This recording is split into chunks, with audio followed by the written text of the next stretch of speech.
Hello friends, আমি রিয়া আবার চলে এসেছি তোমাদের সামনে একটা নতুন ভিডিও নিয়ে। এটা ছিল আমাদের শনিবারের ভিডিও। তো শনিবার দিন সকালবেলা 8:30টায় চলে গেছে। আমাদের আগের দিন অ্যাপয়েন্টমেন্ট করে নিয়েছিল। আমার অনেক দিন ধরে শরীর খারাপ ছিল বলে তাই আল্ট্রাসাউন্ড করব করে করাই হচ্ছিল না, কারণ আমাদের এখানে খুব ওয়েদার খারাপ ছিল, মাঝখানে বৃষ্টি হয়ে গেছিলো। তো ছেলেটাকে নিয়ে বাইরে বেরোনোটা ঠিক যাবে না বলে তাই, আর শীতকাল এমনিতেও কোনো কারণ যদি কাজ থাকে তো বেরাতেই হবে।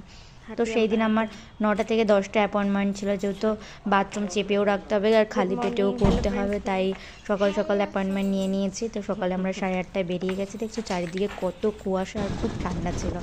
এখন তো খুবই ঠান্ডা, দিল্লি এই সাইডে প্রচণ্ড পরিমাণে ঠান্ডা, কুয়াশা।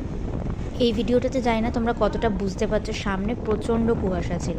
ক্যামেরাতে হয়তো ভিডিওতে অত বোঝা যাচ্ছে না, বাট সামনে সামনে অনেকটা কুয়াশা ছিল, প্রচণ্ড কুয়াশা। মানে গাড়ি মানে কীভাবে যে চালায় যারা চালায় তাই ভাবছি।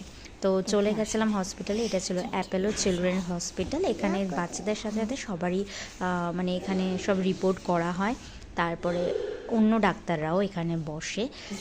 তো ওই কারণে আমরা চলে গেছি। তো ওখানটায় আমরা অ্যাপয়েন্টমেন্ট নিচেই ছিল বেসমেন্টে আমরা এখন যাব। তো বেসমেন্টে গিয়ে আমাদের অ্যাপয়েন্টমেন্টটা ঠিক করে রেখেছিলাম। তো অ্যাপয়েন্টমেন্ট অনুযায়ী আমাদের ফাইল করতে হবে। তো ফাইলটা করে নেবো, নিয়ে তারপরে আমরা আল্ট্রাসাউন্ডের জন্য করবো। তো যেতেই গিয়ে দেখি এখানে বাচ্চাদের জন্য কি সুন্দর খেলার জায়গা করে রেখেছিল। তো বাচ্চা আমার ছেলে তো আছেই এমনিতেও, তো গিয়ে ও সোজাসুজি ওকে তখন আমি কথা বলে আসছি। তো ওর কিড জোনে চলে গেছে, ওখানেই নিয়ে গাড়ি, আর গাড়ি পেয়েই ও সারা অফিস এরিয়া মানে বেসমেন্টটা পুরো ঘুরতে থেকেছে। দেখো যেতে না যেতেই হচ্ছে অ্যাপোলোর এখানে সব টেস্ট হয়, ডাক্তার আছে, ওপিডি বাগেরা সব ঠিক আছে। তো বাচ্চাদের এই জায়গাটাও খুব ভালো করে রেখেছে বাচ্চাদের জন্য। আর মোনা গাড়ি পেয়ে ব্যস্ত শুরু হয়ে গেছে মোনার গাড়ি চালানো। এবার সারা পুরো বেসমেন্ট এখন পুরো চলছে, ওর গাড়ি নিয়ে চলেই যাচ্ছে, ঘুরেই যাচ্ছে। যাই হোক, ও তো গাড়ি নিয়ে ঘুরবে, ও বাচ্চা।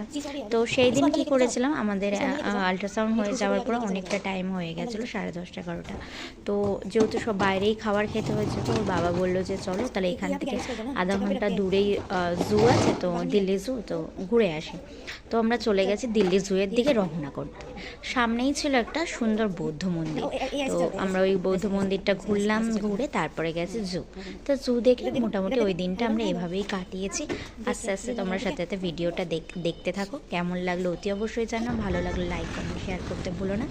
তো শনিবার দিন এইভাবেই কাটলো, চিড়িয়াখানা, মন্দির, আমার শরীর খারাপের রিপোর্ট নিয়ে সব নিয়ে আমরা সন্ধ্যেবেলার দিকে বাড়ি ফিরে গেছি। তো আজকের মতো আমি এখানেই আমার